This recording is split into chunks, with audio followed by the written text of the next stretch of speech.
რიგში თხო მიკროფონთან. გასულებ ძალიან პროდუქტიულ მოღვაწეობას. მომდევნო არის როდესაც ერთი და იგივე ციკლის პრეზენტაცია ორჯერ მომიწია ცხოვრებაში. ხო და ამავსება გავაზეც იყო საუბარი.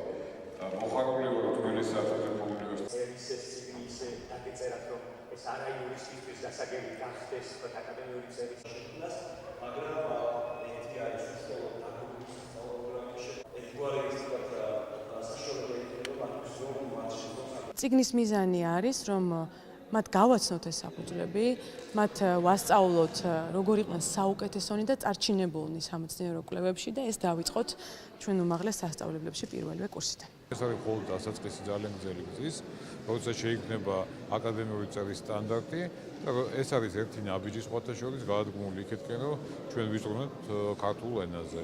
უნივერსიტეტს დიდი ხანია უკვე დაწყებული აქვს მოძრაობა არა ბარბარიზმებს, აკადემიური წერის სტანდარტების შემოღება არის კიდევ ერთი ნაბიჯი აი ამ გზაზე.